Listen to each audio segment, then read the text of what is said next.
जिस व्यक्ति की बीमारी खत्म ही नहीं हो रही, कभी पाँव में दर्द आ गया, कभी कमर में दर्द आ गया, कभी पीठ में दर्द आ गया, कभी सिर में दर्द आ गया, कभी आंखों में तकलीफ हो गई, कभी दमा चलने लगा, सांस चलने लगी, कभी डॉक्टर को दिखाया तो थायराइड हो गया, कभी मालूम पड़ा कि मेरा कोई ब्लड कम हो गया, कोई प्लेटलेट कम हो गई, कोई कुछ हो गया, कोई कुछ हो गया। डॉक्टर को दिखाओ। हमने कल भी कथा में कहा था, परसों भी कहा था कि डॉक्टर शिव का एक रूप होता है, उसको दिखाओ। डॉक्टर जो दवाई दे कुंदकेश्वर महादेव के नाम से उसको खाओ। पर कभी अगर मौका लग जाए, तुमको ऐसा लगे कि ये शरीर का रोग तो समाप्त हो ही नहीं रहा, एक ना एक रोग चल ही रहा, ये रोग समाप्त होने का नाम ही नहीं ले रहा, समाप्त ही नहीं होगा, ये तो समाप्ति की ओर जा ही नहीं रहा। फिर पिपलेश्वर महादेव का नाम लेकर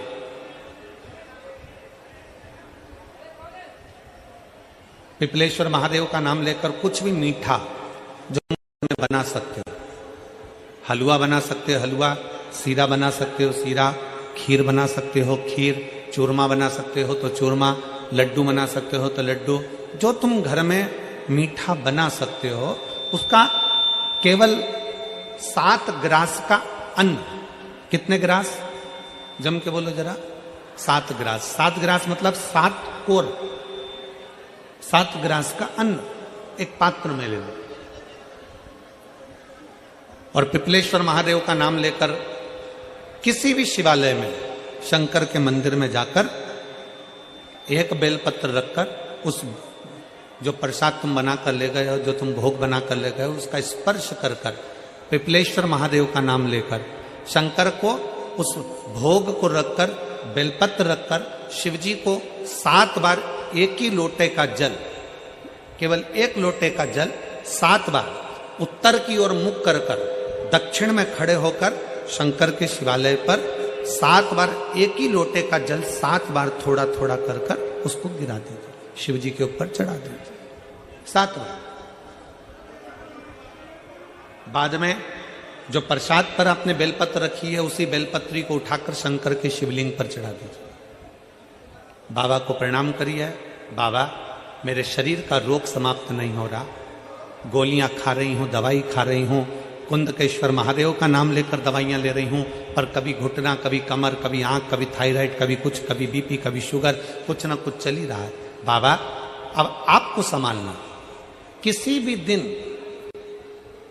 पिपलेश्वर महादेव का नाम लेकर वो चढ़ी हुई बेलपत्री लियाओ, प्रसाद लियाओ, घर पर आने पर जैसे ही घर के अंदर प्रवेश करो सबसे पहले बेलपत्री को चबा चबा कर खा लो। फिर वो जो प्रसाद है उस प्रसाद को 7 गांठ से थोड़ी थोड़ी देर में 7 बार में उसको खा लेना। बाबा देवाधिदेव महादेव का नाम लेकर, पिपलेश्वर महादेव देव का नाम लेकर प्रणाम कर कर जल का आचमन, हाथ की हथेली में जल लेकर 7 बार आचमन कर लीजिए और शिव का, पिपलेश्वर महादेव का नाम ले लीजिए।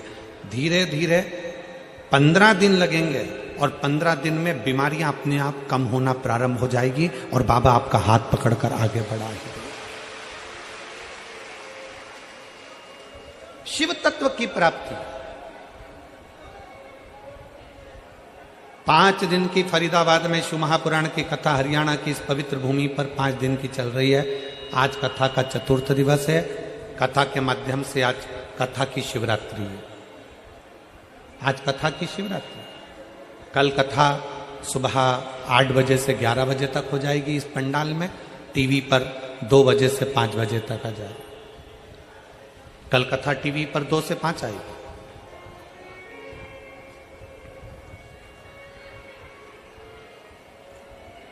लाखों की संख्या में आप लोग आए हैं। पंडालों में जगह नहीं है, गाड़ियों के गेट खोल खोल के आप लोग बैठे हुए हो, पेड़ों की छांव में बैठे हुए हो, जहां तुम्हें जगह मिल रही है वहां बैठो। व्यर्थ की बातों में समय ना गवाते हुए जो 2-2.5 घंटे हमें कथा के मिले हैं, आज 4th दिवस की कथा को इतने दिल से सुन लो कि तुम अगली बार जब कथा में आओ तो तुम्हारा भी एक पत्र व्यासपीठ पर रखा हुआ मिले कि बाबा ने मेरे ऊपर कृपा की। कैसी भी बीमारी हो, कैसा भी दुख है, कैसी भी तकलीफ है, कैसा भी कष्ट है, कैसा भी समस्या है, पिपलेश्वर महादेव का नाम का थोड़ा सा मीठा बनाकर पूजन कर कर बेलपत्र रखकर शिव को जल चढ़ाकर बेलपत्र वापिस शिव के शिवलिंग पर रखकर फिर बाबा को जल समर्पित कर बड़े भाव के साथ में बाबा के उस आनंद को प्रसाद को लेकर आए, उसको पाए, उसको पाई।